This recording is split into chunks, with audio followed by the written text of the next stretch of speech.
नमस्कार। मैं चंचल Singh, nursing tutor, नाजरत school of nursing में कार्यरत। आज आप सभी के समक्ष कोरोना वायरस से जुड़ी कुछ महत्वपूर्ण बातें बताना चाहती हूँ।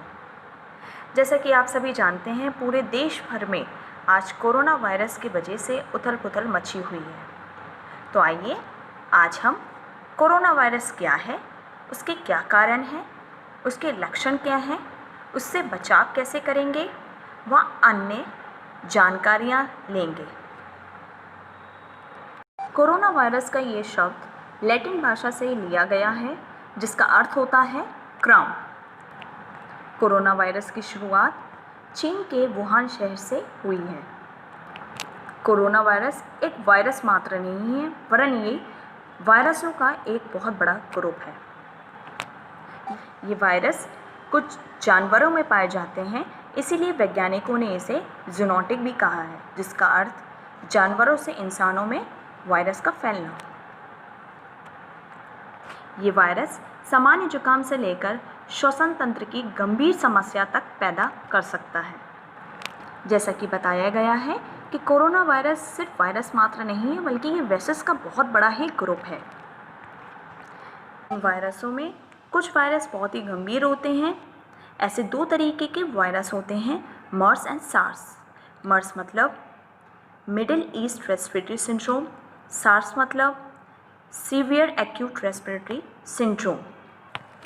इसी तरह दिसंबर 2019 में WHO ने इसको एक और पहचान दी गई और इसका नाम नोवेल कोरोना वायरस रखा गया। ये वायरस संक्रमित व्यक्ति के खांसने, छींकने व संपर्क में आई कोई भी वस्तुओं के छूने से, साथ ही साथ सी फूड का सेवन करने से भी फैलता है। यदि हम इनके लक्षण की बात करें तो तेज बुखार का होना, जुकाम होना, सांस लेने में तकलीफ होना, सूखी खांसी का होना, सूंघने की शक्ति का कम होना, जोड़ों में दर्द होना, शरीर में कमजोरी होना, थकान महसूस होना, डायरिया होना, शिवरिंग होना, शिवरिंग मतलब शरीर में कपकपी का होना इत्यादि जैसी समस्याएं आपको दिखेंगी। साथ ही साथ इनमें निमोनिया के लक्षण देखे जाते हैं। ये वायरस उन्हें होने की ज़्यादा चांसेस रहती हैं जिनकी शरीर में इम्यूनिटी पावर बहुत कम होता है, जैसे कि बुजुर्ग व्यक्ति, छोटे बच्चे व अन्य ऐसे सभी व्यक्ति जो अन्य बीमारियों से शिकार हैं।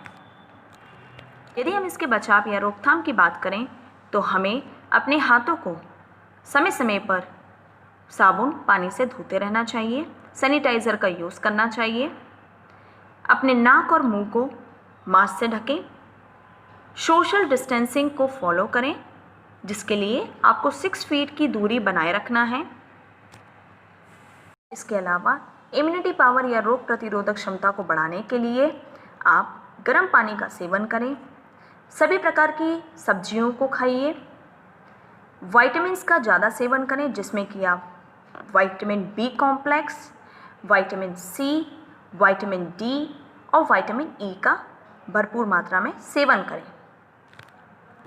7 से 8 घंटे की अच्छी नींद लें। आप 15 से 30 या 30 से 40 मिनट तक एक्सरसाइज करें।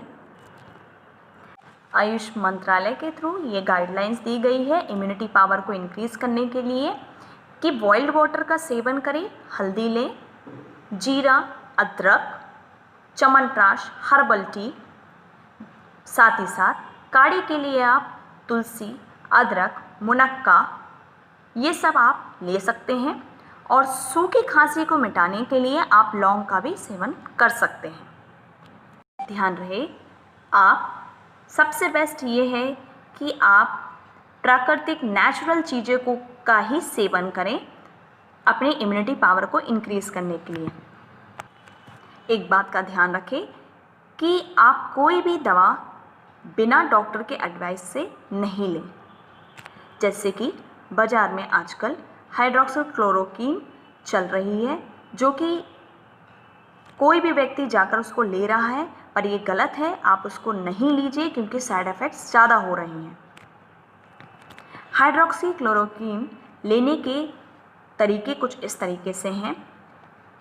यदि कोई व्यक्ति या फॉर एग्ज़ाम्पल जैसे कि हेल्थ वर्कर्स जो काम कर रहे हैं वार्ड में, अगर वो कोविड पेशेंट्स के कांटेक्ट में आते हैं और अगर वो वहाँ पे काम कर रहे हैं, तो उनके लिए इम्यूनिटी पावर को इंक्रीज़ करने के लिए जस्ट जो वायरस का आरएनए ग्रोथ जो हो रहा है उसको कम करने के लिए, रेसिस्टेंट करने के लिए हम हाइड्रोक्सीक्लोरोक्वीन जो लेते हैं उसके लिए 400 mg हम लोग फर्स्ट डे पे 2 बार लेते हैं, सुबह और शाम।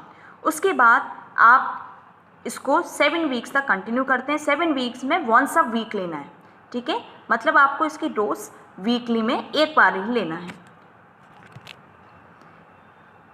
इसके बाद जो फैमिली में कोई भी फैमिली मेम्बर अगर अफेक्टेड है और आप उनके साथ में रह रहे हैं, तो तब आप हाइड्रोक्सीक्लोरोक्वीन की जो 400 mg जो डोज लेना होता है वो फर्स्ट डे पे सुबह और शाम को लेना होता है, और उसके बाद 3 हफ्ते तक इसको जारी करना है, जिसमें कि आपको हफ्ते में एक बार लेनी होगी। ये सारी चीज़ें आपको अपने डॉक्टर से संपर्क करके ही लेना है। इसीलिए आप जितना हो सके इस वायरस से बचाव के लिए घरेलू उपाय ही करें। आयुष मंत्रालय के जो गाइडलाइंस दी गई हैं आप उसको फॉलो करें। अपने आप से हाइड्रोक्सीक्लोरोक्वीन लेने के लिए मत जाइए। मैं फिर से दोहराना चाहती हूँ कि आप अपनी तरफ से कोई भी दवाइयों का सेवन ना करें, चाहे वो हाइड्रोक्सीक्लोरोक्वीन क्यों ना हो, कुछ भी मेडिसिन क्यों ना हो। आप जब तक डॉक्टर से एडवाइस ना ले लेते हैं तब तक आप इन सभी का सेवन ना करें। इससे अच्छा यही है कि आप अपनी इम्यूनिटी पावर को बढ़ाने के लिए नेचुरल चीज़ें ही प्रयोग में लाएं। अन्य जानकारियाँ मैं ये देना चाहती हूँ कि अभी तक सिम्टम्स या कुछ वायरस हमने ब्रेस्ट मिल्क में नहीं पाए गए हैं, इसलिए ब्रेस्ट मिल्क दे सकते हैं, बट हाइजीन आपको मेंटेन करना है।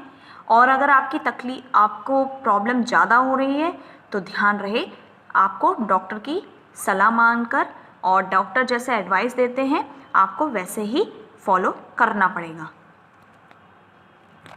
यदि आप आपके घर में कोई फैमिली मेम्बर्स ड्यूटी पे जा रहा है या कुछ भी है, तो ये ध्यान रखें कि सभी की सेफ्टी आपके हाथों में है। तो अपने आप को क्वारंटाइन पे रखें। कम से कम जैसे कि हेल्थ वर्कर्स के लिए ये है कि जैसे कि मान लीजिए आपकी 8 घंटे ड्यूटी या 6 घंटे या जैसे भी आपकी ड्यूटी है अकॉर्डिंग टू हॉस्पिटल, तो आपको क्वारंटाइन रहना है। जैसे कि 14 डेज़ आप कंटिन्यू ड्यूटी करेंगे, उसके बाद आपको 7 डेज़ का क्वारंटाइन रहना है, या आपको होम क्वारंटाइन पे ही रहना है। और जो 7 डेज़ का क्वारंटाइन होगा उसमें आपको 5वें दिन पर अपना कोविड टेस्ट कराना है, और अगर आपका टेस्ट पॉजिटिव आता है तो डॉक्टर से संपर्क करना है, उसमें लापरवाही नहीं बरतानी है। और अगर आपका कोविड टेस्ट नेगेटिव आता है तो आप फिर से ड्यूटी में ज्वाइन कर सकते हैं, पर after finishing the 7 days of the quarantine. ऐसे ही यदि आपके घर के आसपास या आपकी फैमिली में कोई भी व्यक्ति संक्रमित व्यक्ति के संपर्क में आता है तो उसको भी होम क्वारंटाइन रहना पड़ेगा, अपने आप को क्वारंटाइन में रखना पड़ेगा। वो आपको 14 डेज तक करना पड़ेगा, या जैसे आपकी सुविधा हो, जैसे आपको डॉक्टर बताए। देखिए, ये बात का ध्यान रखिए कि आपको इस बीमारी से डरना नहीं है, ठीक है। आप इस बीमारी से लड़ सकते हैं। आपको मेंटली फिट रहना है, फिज़िकली फिट रहना है, ठीक है। क्योंकि अगर हम मेंटली फिट भी नहीं हैं, अगर हमारा मानसिक संतुलन भी ठीक नहीं है, मान लीजिए अगर हमने नेगेटिव अपने अंदर रखा हुआ है, तो हम इस बीमारी से नहीं लड़ पाएंगे। अगर हमारा मानसिक संतुलन सही रहा, अगर हमने मेंटली अगर अपने आप को पॉजिटिव रखा, फिट रखा, तो हमारा इम्यूनिटी पावर उतना ही स्ट्रॉन्ग होगा और हम इस बीमारी से लड़ सकते हैं। तो घबराइएगा नहीं, बी पॉजिटिव, सब कुछ ठीक होगा, आप डरिए नहीं। और जो भी आपको गवर्नमेंट के थ्रू जो भी गाइडलाइंस मिली हैं, सोशल डिस्टेंसिंग मेंटेन करना है आपको, मास्क वेयर करना है आपको, एंड हैंड हाइजीन करना है, ठीक है। तो ये सारी चीज़ें आपको फॉलो करनी होगी, ठीक है। अब मैं हेल्थ वर्कर्स को कुछ महत्वपूर्ण बातें बताऊंगी, कुछ महत्वपूर्ण जानकारियाँ दूंगी जो कि आप नेक्स्ट वीडियो में, नेक्स्ट मॉड्यूल्स में आप देखेंगे। इसमें आप ये सब देखेंगे कि अगर आप कोविड वार्ड में पोस्टेड हैं तो आपको कैसे अपने आप को प्रोटेक्ट करना है, कैसे आपको पेशेंट का सैंपल कलेक्ट करना है, कैसे आपको डोनिंग एंड डोफिंग करना है पीपीई का, प्लस आपको ग्लव्स का भी डोनिंग एंड डोफिंग बताया जाएगा।